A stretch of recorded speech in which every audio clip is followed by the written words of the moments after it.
Welcome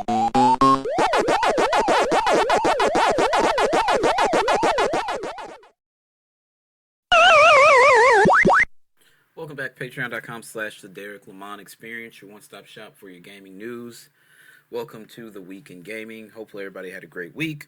It's quite a few stories this week, so I'm going to go right into it. Really quickly, Red Dead Redemption for the PlayStation 5 is getting a physical release. Looks like that is going to be May 7th. That's everything that I'm saying right now. Yeah, it comes May 7th, so let's see. This comes directly from pushsquare.com. First game, PlayStation 5 version on a disc. Looks like the PS5 version of Red Dead Redemption will be released on a disc in physical form next month, according to a new retailer listing from Spanish store Walkup. I don't speak Spanish, so I can only read so much of this. Portal via Sodas picked up and reported on the store page, sharing a release date of May 7th, 2026 for the box version, and a $32.90, I think that's euros, which translates to about a $38 American price point, US dollars. Rockstar Games has yet to officially confirm a physical edition for the PlayStation 5 version of Red Dead Redemption, and no other retailer worldwide has any listing of their own at the time of writing. Should the new disc version be a real thing, developers should share the news publicly in the near future. Just like the current digital version on the PlayStation Store, this physical edition is said to bundle the base game with the Undead Nightmare expansion. When Red Dead Redemption was first ported to PS4, the physical edition arrived a few months after the initial digital release. The digital PS5 version launched back in December. Should this box version hit next month, it'll follow a similar pattern. This PlayStation 5 version of Red Dead Redemption is already available on the PlayStation Store, is also included with PS Plus Extra and GTA Plus. If you want to own it on a disc, it sounds like the opportunity will present itself in a couple of weeks. So this could be in grain of salt, but I'm pretty sure this is actually going to happen. It may just not be on other pages yet and other retailer sites, but I'm almost certain that this is absolutely 100% going to happen. So if you're a fan of Red Dead Redemption, you should keep your eyes peeled for that. Eventually, I do want to get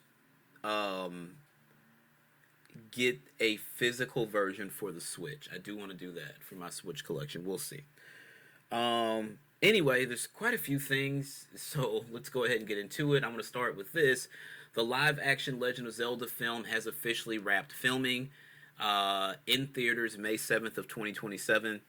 I would assume they've wrapped principal photography. I don't know if they've done reshoots or anything like that. The only reason I know this is because I produce independent films, and we are now 5 days away from finishing principal photography on our film, but there will be a few reshoots in the fall.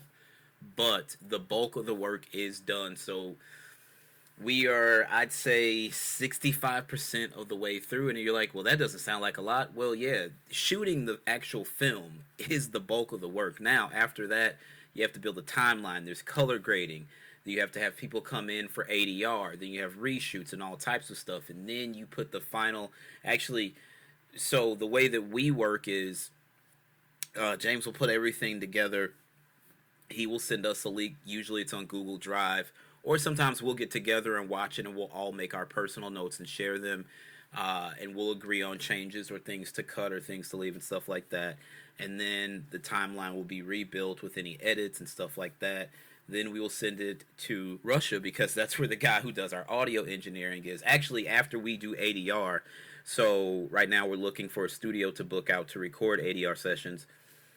Take the files, send them to Russia, and then they will be worked on there, and then they'll send it back, and the film will be rebuilt, color grade, and all that stuff will be done. Anyway, that's just a behind-the-doors look at what it's like to be me and to work in the film industry. But the live-action Legend of Zelda movie, again, has officially wrapped filming. Here's my thing. I'm not changing my stance. Of course, I'm going to be there May 7th of 2027. I still believe this should have been an animated film. There's nothing you can tell me about Super Mario Brothers movie and Super Mario Galaxy being... I don't think it should have been CGI, but I think that it should have been animated. I think it should have been like a Japanese anime. Rest in peace to Akira Toriyama. If Toriyama hadn't passed away, I think he would have been the perfect person to helm up a Legend of Zelda picture. I just don't like... Here's the thing. everybody's like, is Link gonna actually talk? And some people are like, if you have Link talk in this movie, then it spoils it. Well, fuck, if he doesn't say anything, like, it's just, there's no winning here. The only way to win would have been to do an animated feature film, and I don't understand why they wanted live action. It's gonna be hard to, like, what are you gonna do? Have bogoblins and stuff like that via CGI? Like, is Ganondorf gonna morph into, like, remember in the early Zelda games he like morphed into a pig and stuff like that? Like, how do you pull all of this off? How much are you giving away? Is the Ocarina of Time going to show up? Like, what game are you focusing on? It kind of looks like they're in the Breath of the Wild realm. So, do you have the champions, the Rito, the Gore? You know, like, do you go to Goron City? Does Link have to dress appropriate ways for? You know, once you go to the Rito region, it's cold, so he's got to be very bundled up. And if you go to Goron City or something like that, it's fucking burning hot. And like, this is why the film should have been animated. I'm gonna be there. I just don't have high hopes. Even when I see the trailer, I'm gonna be like, hey, the trailer looks good, or it may not look good. But then I'm still gonna be skeptical about how they're gonna pull this off. So we shall see. This is very interesting, and this is grain of salt. So take all of this with a grain of salt. Xbox is reportedly considering a return to exclusives. Of course, who do you think the source was on this? Jez Corden said on XB2 that, quote, there are very, very big discussions regarding exclusivity internally at Xbox. It's funny that Jez always has this information, but he never hears stuff before it's coming. Jez didn't know that Phil was on his way out and that Sarah was going to be let go. But Jez swears that he's an insider and I've talked to the right people and this is just hard hopium from PlayStation fanboys and da da da da da. And like, bro, shut the fuck up. Like, literally, shut the fuck up, Jez. You don't know what you're talking about. Every year, it's some bullshit. I just, like, unless you really know something, unless you have concrete evidence, don't say anything. Because every single time you make yourself look like an absolute moron. And I didn't even know that Jez said this until I really went into this. So, I don't know. I guess we will see for sure here in June. June 7th is the Xbox Summer Showcase, and then the Gears of War E-Day Showcase. The Gears of War E-Day Direct follows that directly. So, Insider Gaming has something on this. Could Xbox be rethinking its policy on exclusives when it comes to first-party games? Since taking over as Xbox CEO, Asha Sharma has been reportedly working on ways to rebuild the Xbox brand in the eyes of gamers. From some of her responses on social media to even a recent memo where she admitted that Xbox Game Pass was, quote, too expensive for gamers. More on that in a bit. It appears that she knows there's a lot of work to do to improve Xbox's fortunes and reputation. One such way to improve their fortune could involve a possible return to having some exclusive games on the platform. During the latest episode of the Xbox 2 podcast, Windows Central's Jez Corden, which I just said, spoke about some of the talks happening behind the scenes at Xbox. That's when he brought up exclusivity. Quote, you know how I said they were thinking about adjusting Game Pass? Corden said there are very, very big discussions about the exclusivity stuff going on. I think they do recognize the value. It's just about what kind of company you want to be at the end of the day. Do you want to be an ecosystem company first, or do you want to be a publishing company first? Corden didn't have more on what those discussions entail and how many could be on board with the shift. Still, the idea of Xbox returning to having some sort of exclusive games policy would be seen as a true change of leadership move at the company. It would also put them back in line with Nintendo and PlayStation. Obviously, Nintendo is the sternest when it comes to exclusives, as its games don't appear on any other platform. PlayStation, for certain titles like Helldivers 2 and Marathon, have released first-party games on Xbox and PC. It maintains a strong exclusive portfolio that may be getting stronger soon. Whether Xbox makes any sort of change remains to be seen, as it could leave quite a bit of money on the table for Microsoft for the sake of brand rehabilitation. Here's the problem. It's too late to put that genie back in the bottle. And I know some of you that are Team Green through and through, you're like, no, we're getting our exclusives back. You may get timed exclusivity. They're not going back to straight flat-out exclusives. They still have to cover the $80 million that Phil spent on 2 publishers. That's number one. Number two, if Project Helix is really supposed to be a PC console hybrid, and it's expected to launch with an MSRP of about $1,200 to $1,500. You cannot have that's it's 100% counterproductive to what that hardware represents, because that hardware represents an open storefront with the Microsoft Store, the Epic Game Store, your Steam library, all that stuff, GOG, all that stuff. That's not exclusive.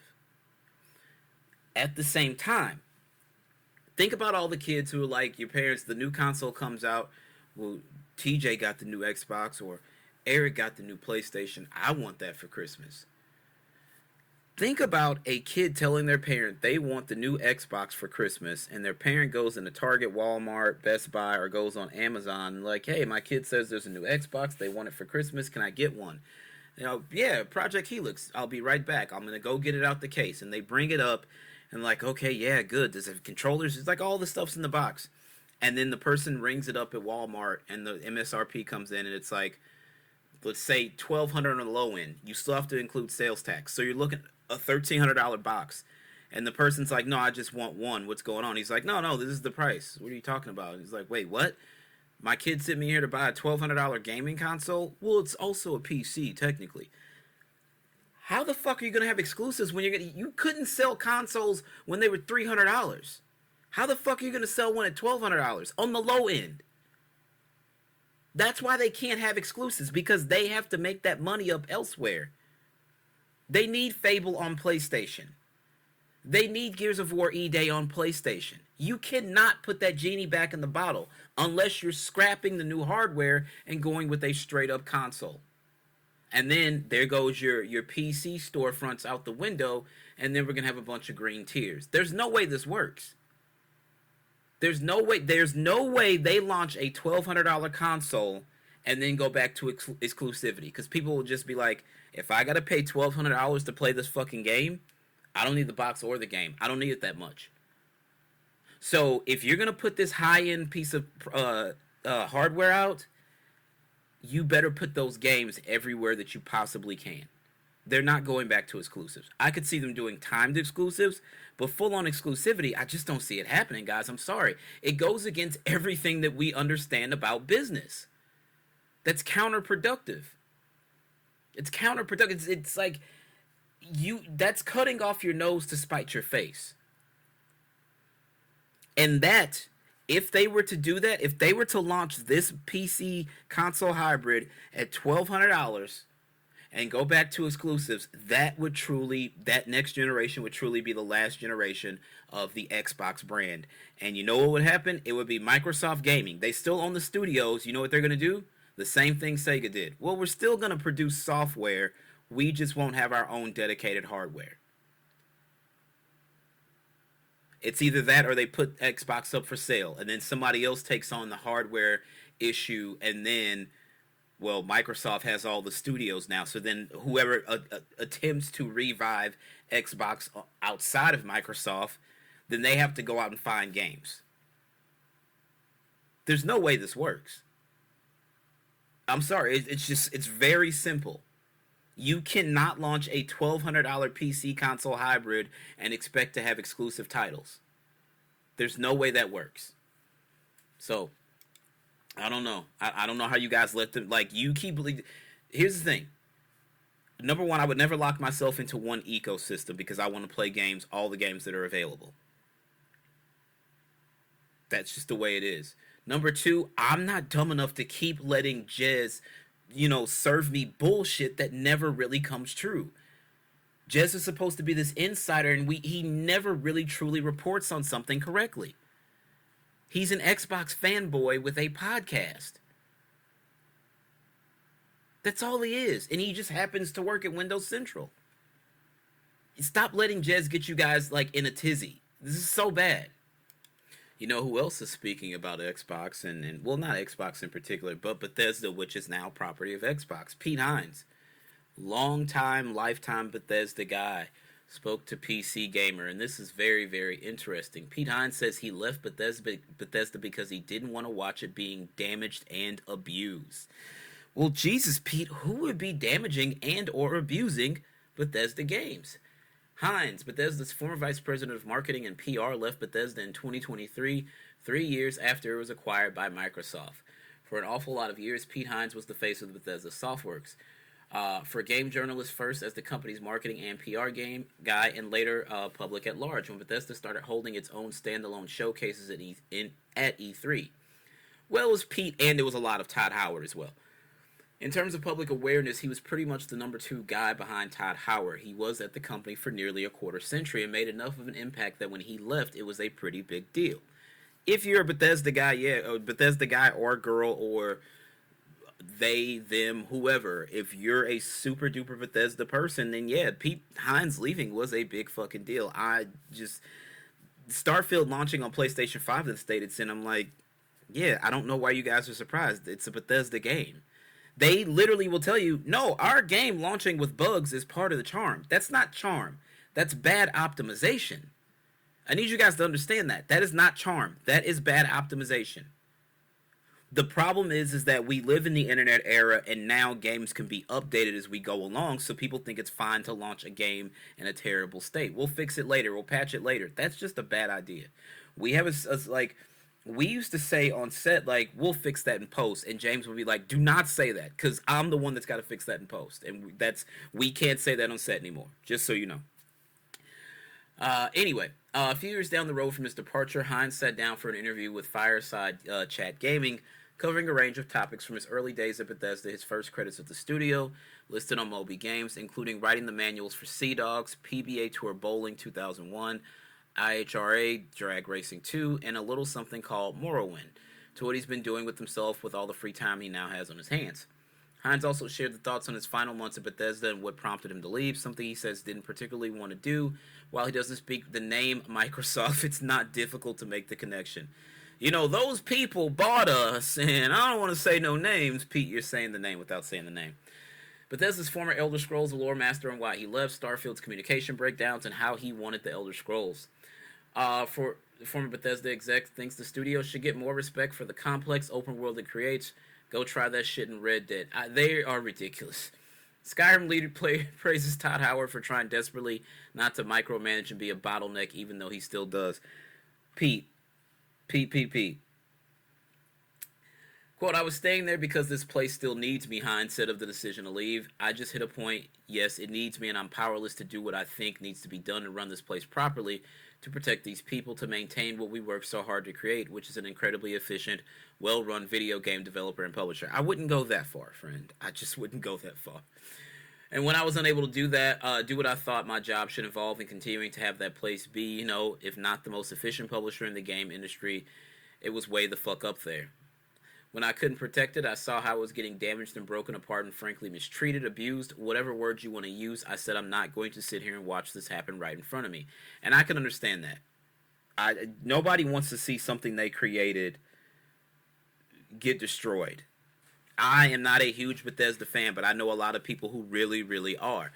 But I will add, I was actually excited for Fallout 76, and that game launched in a terrible state. So bad that it was discounted by $30. It came out in November. By Thanksgiving, it was discounted by like $30, and people were like, well, it's a Black Friday sale. I'm like, no, before the Black Friday sales details came out, that game was discounted $30. That's just not a good game. Now, to Bethesda's credit, they never stopped working on Fallout 76. They've added a ton of patches. The one thing I can say about Bethesda, they are the kings of content. Fallout 4 got content for years beyond its release. So that I will give them. I'm just not that engine is old. They've been using that same engine since the PlayStation 3, Xbox 360 generation, and you guys, I don't know if you realize it or not, but that's 21 years ago. The Xbox 360 came out November 22nd of 2005. The PlayStation 3 came out, I don't remember exactly the date, but it was November of 2006. The PlayStation 3 came out on a Friday. The Nintendo Wii came out that Sunday, November of 2006. Look it up. I'm dead serious. Bethesda's still using the same game engine from back then. That's a problem. Needs to be rectified. So if Pete wanted to look anywhere, he should have looked inward. I'm not going to sit here and say Microsoft didn't fuck up with the acquisition, but there should have been some changing. There should have been some major wholesale changes going on inside Bethesda to start. Let's be very fucking clear about that. Now, back to where we were going.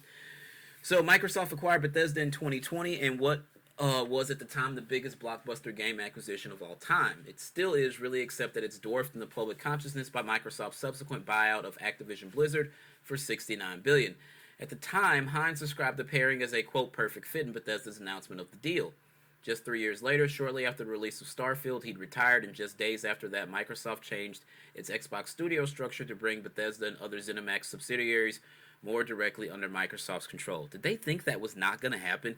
That's the thing that baffles me. Y'all thought they were going to let y'all operate independently forever? My friends, that's not how business works. It just isn't. We're all adults here. Let's not play these games.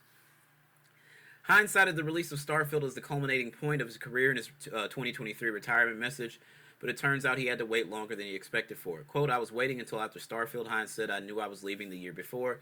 Every time Todd delayed Starfield, I thought, fuck, I'm here another 8 months.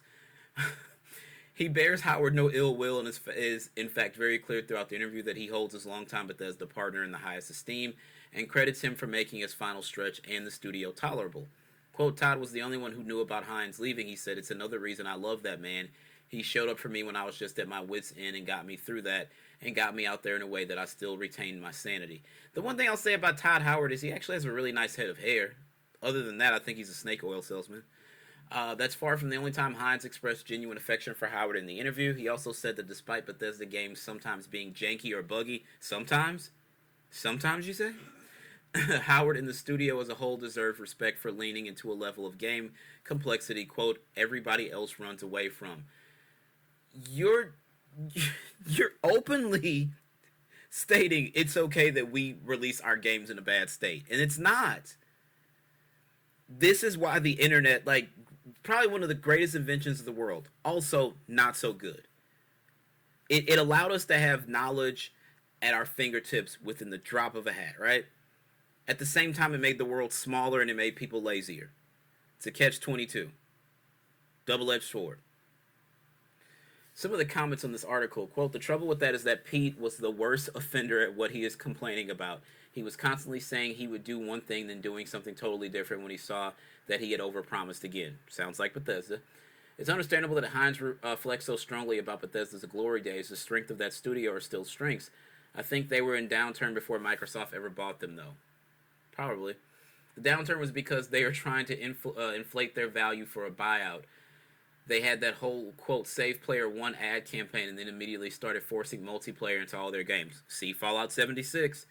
Wolfenstein Youngblood, Fallout 76, Deathloop, probably forgetting a couple. Deathloop was within the first year launch of the PlayStation 5. I remember because I was very excited about that game. I've never finished that game. And I'm like, this looks like a really good fucking game. I was very surprised, like, this is Bethesda's doing this? And Deathloop it's not a bad game, it's just very monotonous. I'll say that. Another comment says, I miss Hines. He was a PR guy, but knew to talk like a normal person. That's public relations, dumbass. What are you talking? What the fuck? He was a PR guy. When the Starfield hype was over the roof, he tried to reduce the hype by revealing in forums and Reddit the bad sides of Starfield before it even released. As for Todd Howard, every former dev seems to hold him in very high regard, and these two had a playful relationship even in the past. Like when Howard made some very silly pose when pointing at a monitor and Hines asked the entire forum to make memes out of it, which everyone did. Was back before Oblivion's release, I think. Dude. Someone said, this is kind of hilarious to read, given the experience with Bethesda jank. If this is one of the incredibly efficient, well-run video game developer and publisher, I would not like to see the others. Maybe publisher, but developer is doing heavy lifting here. Bingo. To be honest, Bethesda lost its charm a long time ago, starting with Fallout 4. Even Skyrim was showing glaring holes in the execution. Who even finished the main storyline or did not end up playing Stealth Archer? Streamlining and simplifying everything to reach a broader audience came at a price. I was in the camp of Microsoft actually reining in Bethesda to shorten the timeline for game releases. What happened? Not much has changed. Instead, we got Fallout 76. Linker, you left this comment. Fallout 76 released November of 2018. Microsoft acquired Bethesda in the fall of 2020. That was on Bethesda. That you cannot blame on Microsoft. You guys have, like, speaking of the internet, guess what's free? Google. You can find this information out very quickly, right there at your fucking fingertips. So you're just way fucking wrong on this. Number one. Anyway, um, Fallout 76 and Starfield, neither a good game compared to others. Fallout 76 got a bit better over time. As I stated, they continued with the content. No news about The Elder Scrolls 6. Other studios are making very good games, and Bethesda is publishing them. Fair enough on that point. Somebody replied to that. Your point got lost somewhere. I believe Starfield was a good game because it does, in fact, cater to a lot of players, building settlements, so to speak, shipbuilding and fighting and flying, and now with free lanes, even better. Storyline is a bit slower, but quests are great. So again, what point were you making about Bethesda? Pete left and should have stayed, in my opinion. I don't... What? My God. And then somebody else says, and yet he's clearly still watching. Can't this guy afford to take a permanent vacation from all the drama? It sounds like that's what he wants. Go do it, dude. I'm pretty sure. I don't know. So they spent $80 billion on two publishers. $69 billion of that was for Activision Blizzard King. So the rest would have been the Bethesda ZeniMax acquisition. I know Todd made a pretty penny. I don't now. Also, it depends on what Pete and Todd had as far as stock options. Pete Hines definitely isn't broke. Let me be very clear about that. I just don't know how much he made off the deal. I do know that God, who was the head of Activision? He just let them do whatever. They had a picture of Bill Cosby that they would take on the road to trade shows and stuff like that, and they would put it up in a hotel room. And they would basically have orgies in these crazy fucking parties, whatever room that the Bill Cosby picture was in. I can't think of that guy's name. But he made, like, oh my God. Who was the head? Now this is going to drive me crazy. I have to look it up. Who was head of Activision?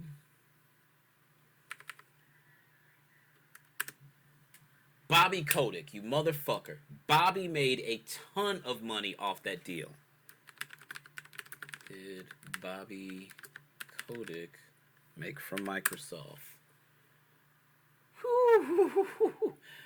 $375 million to over $500 million.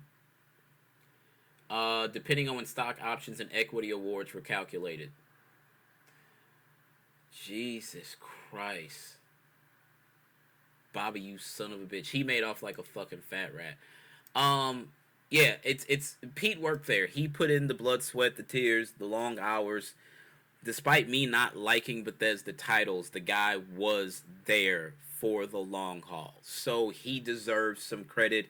And if anybody should be able to speak about the studio and things that happen, it's him. It is him.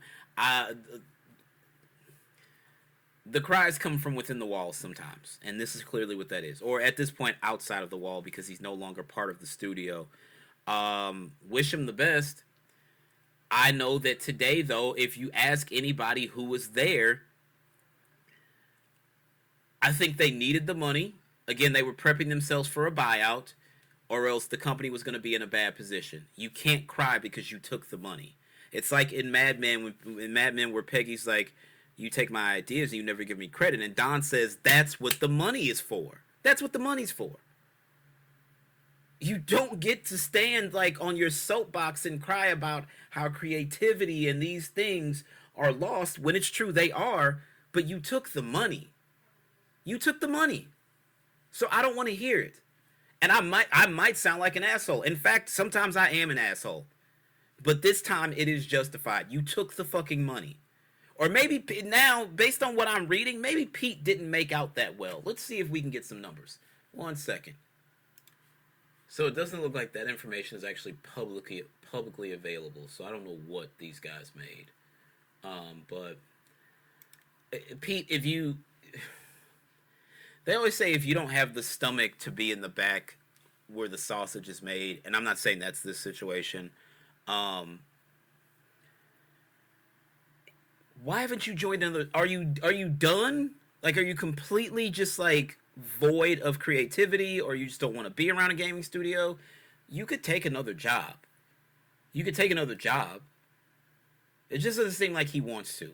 I don't know. I don't fucking know. Anyway, Best wishes, whatever. Whew.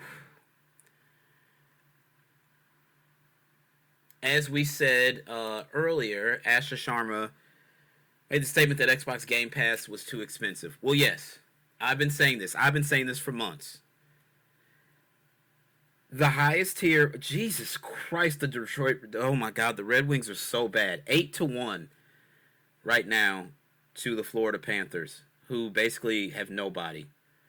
Trade Dylan Larkin, he's just not a good captain. Anyway, um, Xbox Game Pass Ultimate, I remember what it was like. I remember what it was like maybe 10, no, because Game Pass was $10. I think it was 15. Then it went up to like 16, then 17. Then it went to 20. And again, speaking of the acquisition of Activision Blizzard King and the acquisition of Bethesda ZeniMax, I said this all of 24. Guess what? I'm bringing it back. I don't care. The investors at Microsoft don't care. They gave Phil a blank check, and he went out and acquired 2 publishers. He got a shit ton of studios for it as well, but he also got 2 publishers. He got Call of Duty. He got some very important video game IP. All of this. And everybody who's super duper Team Green was like, yeah, PlayStation's done. We got this now. And it's like, be careful what you wish for, because you soon might get it. It didn't help them sell any more consoles. The Xbox Series X and S are the 2 lowest, well, different SKU, same generation. But anyway, we'll just go. This generation is the lowest selling Xbox gaming generation ever.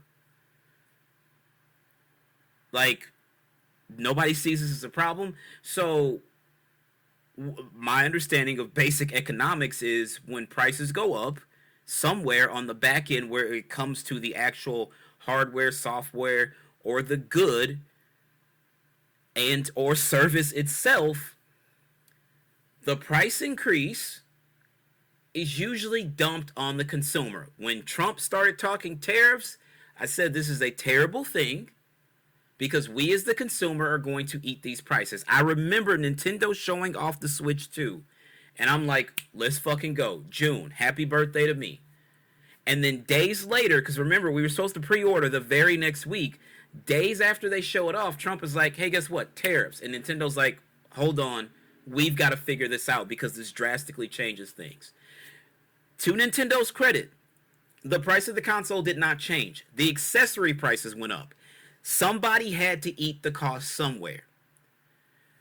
The price of the Xbox has gone up via tariffs, and the price of the PlayStation have gone up via tariffs for 2 reasons. Well, actually, the tariffs would be reason number 1. Reason number 2 is all you idiots who won't stop using ChatGPT and Gemini and Copilot and all that stuff.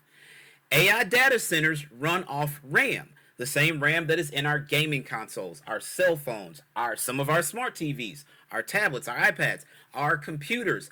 All of those use RAM. I have 64 gigs of RAM in my PC. I'm staring at it right here because of my beautiful case. When I started purchasing all the items to build this PC, these 2 sticks of RAM came to about $75 to $80. These same 2 sticks, and that was in 2020. These same 2 sticks of RAM today are going for $450 to $500 because ChatGPT. The consumer always eats the cost. So when y'all were champion, like, yeah, if we get Activision, we get Call of Duty and PlayStation's done, something's going to go up in price. 2 things went up in price, twofold. The price of your console went up and the price of your subscription service. Game Pass Ultimate, and which I was a subscriber to Ultimate because I have a PC, I have a console, I've got my phone, I've got 2 iPads. Actually, I have 3 iPads, I'm sorry. I can sync an Xbox controller to my TV. Like, I don't even, like, my Xbox, I have an Xbox hooked up to my TV that's right here. I have 3 TVs here because I watch a lot of TV, a lot of sports, play a lot of video games. I don't actually need to have a console hooked up to this TV. I can just sync the controller to the TV. I can sync the controller to any of my iPads or my phone and play games. That was the appeal of Game Pass Ultimate. Also, day and date. Let me not lie to you. $20, I was like, it's a bit steep. It's not that bad. It's okay. $30 a month is $360 a year. The Xbox Series S launched at $299, $300. You have a subscription service that's more than your console launched at 6 years ago. That is a problem. Again, basic economics. So now Shasharma says, we need a better value equation. We will evolve Game Pass into a more flexible system. They're talking about evolving Game Pass because it's too expensive. They want to launch a $1,200 to $1,500 PC console hybrid, and you idiots think that you're going to get exclusive games back. That's not happening. That's not how business works. Any idiot that knows 2 plus 2 is 4. Guess what? In all the years that I was in school, there was one subject I hated the most, and that was math. Because when you start adding number problems and quadratic equations and all this stuff, I'm just like, what the fucking fuck? I don't need this in my life. I don't need this in my life.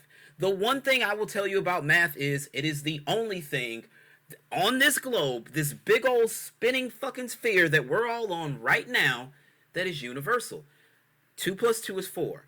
If I walk out of my home, if I put on pants and walked out of my home and went to the corner of the street, 2 plus 2 would still be 4. If I get in a plane and go to California, 2 plus 2 is 4. If I go to London, 2 plus 2 is still 4. If I go to the farthest reaches of China, 2 plus 2 will still equal 4.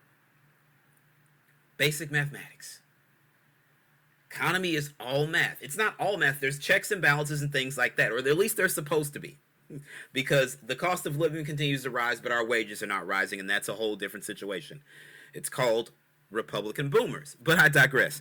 They don't understand. That's just not how things work. That's just not how it works.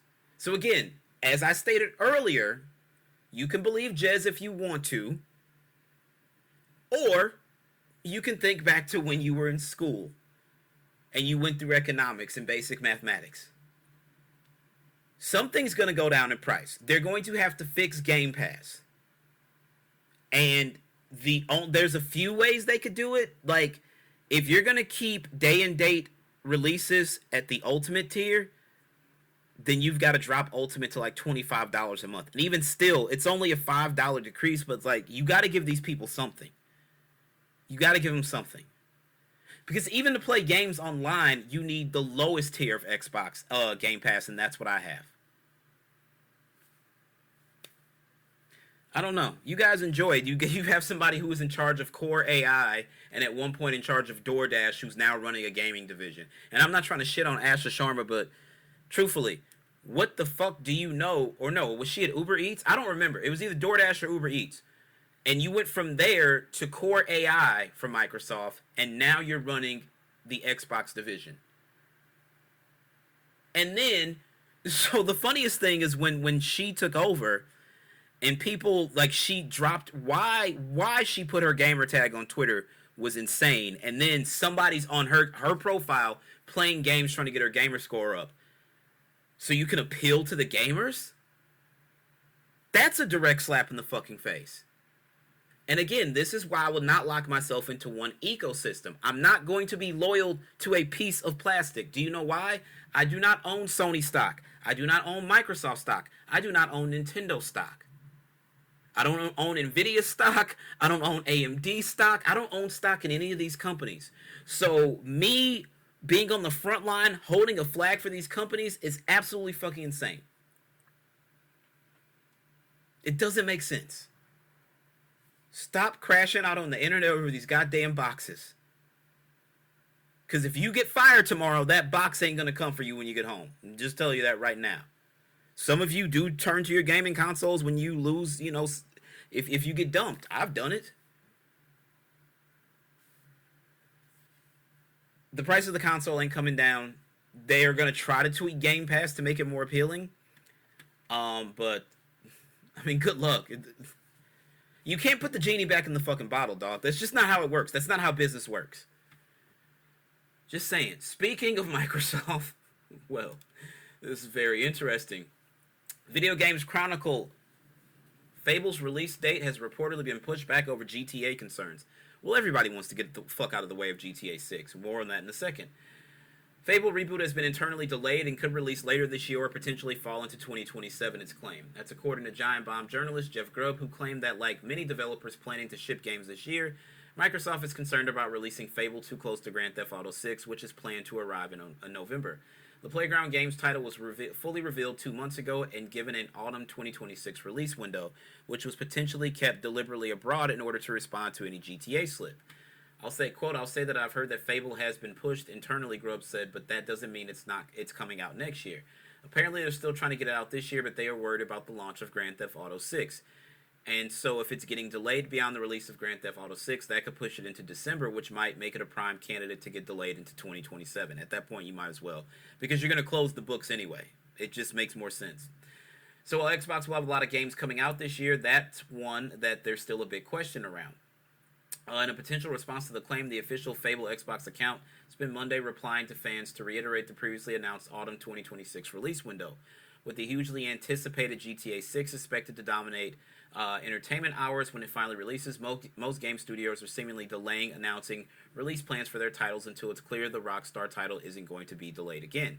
Currently, the only 2026 release dates confirmed between Marvel's Wolverine in September and GTA 6's planned release on November 19th are Epic Mickey and SpongeBob Switch ports in October, with the rest of the late 2026 calendar looking barren. Xbox and Playground Games debuted the first deep dive into Fable, which is confirmed for release on Xbox, PC, including Steam, and PlayStation 5 in February. Game director Ralph Fulton said, quote, Fable is Playground's first open-world action RPG, and we couldn't be more proud to be carrying on the work of the legendary Lionhead Studios, the original creators of the franchise. Although our game is a new beginning, I think what we're making is really faithful to the spirit of the classic Lionhead trilogy that we all love. Well, speak for yourself. Not really a big Fable guy. Looks good visually, but how does the game hold up? That's the thing. That's the thing about these cinematic game trailers. Like, how much of that is actually an engine? How much of this is actually gameplay? We don't know. We don't know until we actually see a deep dive or we get the game in our hands.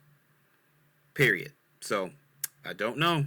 I don't know, friends. I don't know. But, you know, Fable. The fuck? So we're on this Xbox tangent, so we might as well continue. As I stated earlier, there were questions about the release of Starfield. Eurogamer. Starfield PS5 players demand refunds, reporting widespread bugs, glitches that leave the game unplayable. Since launch, had over 20 freezes and crashes, unplayable. I don't know who said that. Guess what? It's Bethesda game. Remember, the bugs are the quirk. That's part of our charm. Stop. You just released a bad game. Like, just call it what the fuck it is. Just be honest. Just be honest. Within days of Starfield's much-anticipated launch on PlayStation 5, fans are complaining of totally uninspiring crashes, freezes, and save issues, with some calling the game, quote, unplayable in its current state. Players have reported a number of bugs during Starfield's PS5 debut weekend, with many fans chasing refunds for progression-breaking problems that seem to be making saving and exploration almost impossible. On a subreddit thread entitled Base PS5 Crashing Getting Out of Hand, it's unplayable, with dozens and dozens of comments. One player reported that they tried all proposed fixes and saved, uninstalled, and reinstalled for laughs. Now the game won't even load. This is beyond ridiculous, while another wrote, quote, I can't even land on any planets or try to do anything other than sit in my ship or game will crash. I'm sorry, the trek from planet to planet was fucking stupid. They made that, like, that was ridiculous. And that's why I'm like, at first I'm like, I'm going to try this game because I like space exploration. The trailers look kind of good. And then, in hindsight, if I had to go back and review the game today, I think when it launched, I gave it a 7 out of 10, and that's the highest I've ever given a Bethesda game. If I was to re-review that game today, I'd be like, this is a 5 easily. The traversal was not great. Also, I don't know. Fuck, I don't care. Anyway, it doesn't seem to matter whether players are using a vanilla PS5 or the PS5 Pro model, as issues plague both consoles. It's unclear whether there's a difference in experience between physical disc and digital versions. Some have suggested disabling autosave, but that doesn't seem to alleviate the problems for everyone. Quote, yeah, I've shelved it, explained one player. I called their tech support line and left a message and submitted a ticket. I have done every single troubleshooting step, and it's the only game I own that hard freezes like this constantly. Feel seriously ripped off. I wanted to play it because I want to play it because I like what I actually did get to play, but this is actually BS. Another lamented, quote, I've tried all proposed fixes and saved, uninstalled, and reinstalled for last. Now the game won't even load. This is beyond ridiculous. Bethesda has seemingly not yet publicly commented on the issue, but the day one patch doesn't seem to have helped. Eurogamer has reached out to Bethesda for comment. Quote, Starfield pairs near impossible breath with a classic Bethesda aptitude for systemic physics, magnetic side quests, and weird vignettes. We wrote in Eurogamer's original Starfield review. But in sacrificing direct exploration for the sake of sheer scale, there's nothing to bind it together. We awarded it 3 out of 5 stars. That's generous. That's generous. And that's right in line with my initial review. But years later, I'm just like, no, it's a bad game. And then you get the people, it's like, well, it's the PlayStation, because it runs fine on my Xbox. It runs fine on my PC. That's not a Sony hardware issue. You guys saying that is like, it's the PlayStation, because it runs fine on my Xbox. It's not the PlayStation. It's bad optimization. They have PlayStation 5 dev kits. Otherwise, the game would not exist on PlayStation 5 hardware. And this is the problem, this goes back to the Microsoft acquisition. When Microsoft came in to go on a tour, after it was announced the acquisition had taken place, they walked up to one of the cubicles and they're like, what are you working on? And the guy was like, or the girl or I think it was a guy. He was like, oh, this is Redfall. And they're like, you got a PlayStation controller in your hand. He's like, yeah, this is the PlayStation 5 version of Redfall. He's like, no, that's over with. You can just stop that right there. This game will never launch on PlayStation 5. Now, the shitty part of it is, it's true, the game will never launch on PlayStation 5, but that's not because they didn't want it to. Redfall was absolutely fucking dog shit terrible. Everyone hated that game. And Microsoft, like, you guys, like, the game got delayed. When you delay a game, it's usually to make the game better and to polish it and to work on bugs. They still saw fit to release that fucking game in the state that it was in. That's just bad leadership.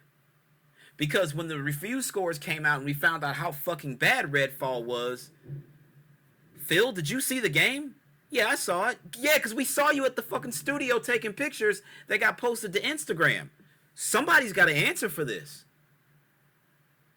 Got swept under the rug. Bethesda, right? Like, the fuck out of here. Come on, dude. Like, what are we doing? What the fuck are we doing? This is ridiculous. This is absolutely ridiculous. I don't know. You know what PlayStation needs to do? This feels like Cyberpunk 2077 all over again. And what they need to do is go ahead and remove it from the PlayStation Store and go through that process again. Like, you're at that point. I would not sell a bad product on my store. I just wouldn't. There's just no way, dog. There's no fucking way. I don't... Oh, man. And it's storming now, which is like lightning and whatnot, so... I don't know. It doesn't matter. It doesn't matter. It's just a bad idea. Time to really... If I'm Microsoft, like, it's just not a bad... It's not a good time. Like, Asher Sharma, you've got quite the uphill battle. You took over at a time when your portfolio doesn't look great. Halo, Gears, and Forza. Shout out to Kiss Move.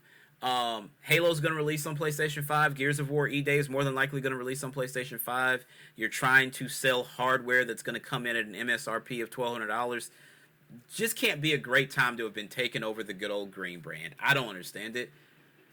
I wonder what Asher Sharma's salary is, because the chances of me taking that job, no, buddy. That's not how it works. Sorry. Not going to happen. There's the Rockstar data breach. I'm just hoping that the power doesn't go out, because there was a big bolt of lightning just a second ago, and there goes more. So, yeah, I'm going to try to get through this. So, Rockstar was hacked again, and they tried to hold the people who hacked them tried to hold them ransom, and it was like, if you don't give us X amount of dollars, we're gonna release. Uh, so I saw actual gameplay of Grand Theft Auto 6. It was still in a developer mode. You can see like the framing of the shots and stuff like that, and how the weapons react. I didn't see any cutscenes or anything like that. It wasn't as egregious as the Naughty Dog leak. If you can picture, remember the Insomniac leak, December of 2023, where you saw basic alpha footage of games. It's not alpha footage because the game comes out in November. It's not alpha. It's like somewhat near, like I don't know, somewhere in the beta stages maybe. So of course Rockstar did not bend nor budge. So the hackers were like, all right, we'll call your fucking bluff. So we started to find out they're releasing metrics. We have GTA Online platform breakdown revealed. PlayStation 5, $3.4 million in weekly revenue, 4.4 million weekly users. PlayStation 4, 1.88 million weekly revenue, 973,000 weekly users. There's still quite a few people on the PlayStation 4. Xbox Series X, 1.1 million weekly revenue, 1.86 million users. Xbox One, 1 million weekly revenue, 900,000 users. PC, 890,000 revenue, 264,000 users. I thought that PC number would be much higher. So we know that. Let's see. There was some other information. Okay, here we go. Sorry about that. So this is from my guy, Mr. P.O. Shout out to P.O. So they have been breached according to the hacking group Shiny Hunters. They claim they got into the company's internal Snowflake data through a third-party analytics tool called Anodot rather than hacking Rockstar or Snowflake directly. The hackers posted Rockstar on their leak site today and are demanding ransom money, or they will release financial records, player spending data, GTA 6 marketing timelines, voice actor contracts, and more by April 14th of 2026. Of course, they did not pay the ransom, so this stuff the financial metrics came out. I haven't seen anything else. Right now, Rockstar plus Take-Two have stayed completely silent with no official comment, and no sample data has been leaked yet. This looks unlikely to delay the GTA 6 launch in November 2026, since no game code or assets are involved, though it could create some leaks for marketing prices, etc. So, based on the numbers, the metrics that we've seen, we're almost going to assume, and I said this months ago, that PlayStation would more than likely have the marketing rights for this game. We haven't seen anything yet, but I'm betting that's what it's going to be based on those numbers. Games leak 2026. Okay. Hackers published 78.6 million stolen records. Many of us will be disappointed. Hackers behind the recent hack of Rockstar Games have released millions of stolen files they claim to have stolen from the company. 78.6 million to be exact, a day ahead of the initial deadline they had given Rockstar. Sadly for gaming fans, the leaked files don't appear to contain any bombshells surrounding the eagerly anticipated Grand Theft Auto 6, but mainly appear to be business and financial data. Rockstar confirms major third-party data breach. GTA 6 maker says no impact on our organization or our players. Rockstar could be trying to prevent even more leaks by making Grand Theft Auto 6 completely digital at launch. The reason this digital initiative started was that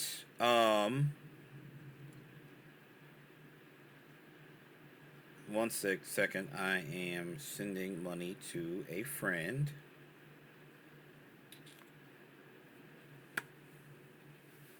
Okay, so what the fuck was I just saying? Now I lost my train of thought. I'm sorry. Oh, the digital situation. So, I forget what album it was that leaked, but the way that we found out that these albums were leaking like a week before the release was simply this. The physical has to be done. The master copy has to be made in advance. Because from the master copy, that's the reason it's called the master copy, all the duplicates, which are the retail copies, are made.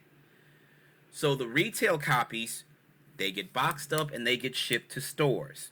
What happens is when these trucks are unloaded at your Walmarts, your Targets, your Best Buys, etc., etc., somebody who works in those stores cuts the box open, takes out a copy of the CD, the DVD, or the game, and then they get home, they rip it online to the internet, and voila, people have access to it.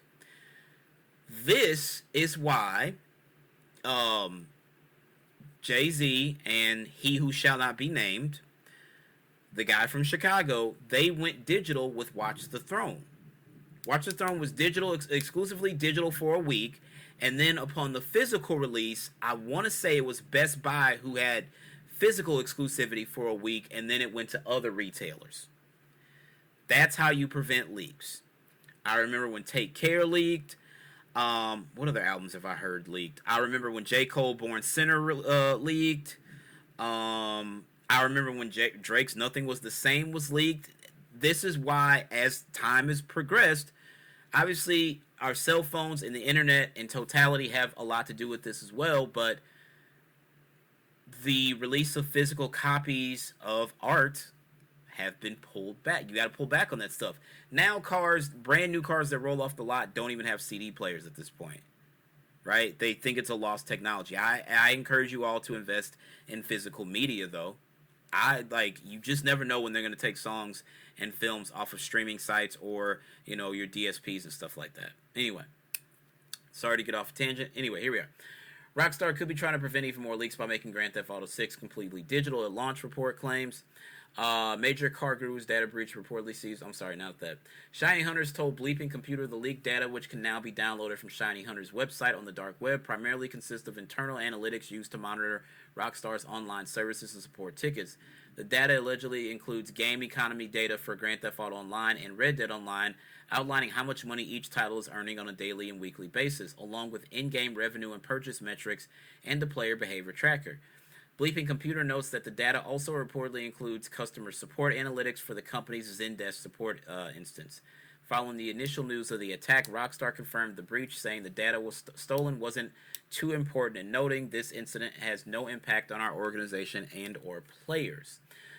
We can confirm that a limited amount of non-material company information was accessed in connection with a third-party data breach. The company stated Rockstar Games is the latest victim to have its data stolen through the Anodot supply chain attack carried out by the Shiny Hunter cybercrime gang against dozens of companies. The hackers managed to find the company's authentication tokens, which allowed them to access customer Snowflake accounts. They tried to access Salesforce accounts too, but were apparently blocked before making it through. Rockstar Games, your Snowflake instances were compromised, thanks to Anodot.com. Pay or leak, Shiny Hunters has allegedly told the company. This is a final warning to reach out by 14th of April 2026 before we leak, along with several annoying digital problems that'll come your way. Make the right decision. Don't be the next headline. This is crazy, dude. There have been gameplay, the video of gameplay, and screenshots that have been released. I'm sorry, I don't know what part of Twitter y'all on, but I saw it. I totally saw it. I'm not sitting here lying to you just for clicks and shit like that. It's not how this works. One thing we found out is how much money they make. Remember a few years back before we started to see Grand Theft Auto 6, before the first trailer, before all of that, when everybody's like, when are we getting GTA 6? And I was like, if y'all want GTA 6, it's very simple. Stop fucking playing GTA Online. And everybody's like, why? And I was like, because the amount of money y'all are spending to play that game, Rockstar's like, we don't have to make a fucking other game for a minute. And we found out that was true. Look at that. Derrick was prophetic. Look at that. Rockstar Games made over $5 billion just from shark cards in GTA Online, according to leaked financial metrics. That's $5 billion with a B just from those shark card credit cards in-game. One Xbox player in the U.S. spent $1 million on the Megalodon shark cards in 2020. One person, $1 million. When I'm right, I'm fucking right. I don't know what else to say. I'm prophetic. I am the one that the Lord chose. I don't know. It's very simple. Rockstar and Grand Theft Auto, it's just a complete fucking cash cow. That is why I've actually already put in my PTO for November 19th for multiple reasons. Number one, it is my late uncle's birthday. It is my brother's birthday. Hopefully he'll be home by then. And also Grand Theft Auto 6 comes out on the 19th. I don't know any other way to chop it up for you. I will not be in the office. I want you to know that. If you want to know where Derrick is, well, it's going to probably be getting a little cooler. So I'll have pants on and probably a hockey jersey, but I'll be right here chilling playing Grand Theft Auto 6. Simple as I can state it for you. I don't know what to tell you. Anyway, that's going to do it for yours truly. I'm going to end this like I end everything else. Believe in yourself first and foremost, because if you don't believe in yourself, of course, nobody else will believe in you. As always, my name is Derrick Lamon Jackson, and ladies and gentlemen, that is my time. Y'all have a good one. Y'all be good. Peace.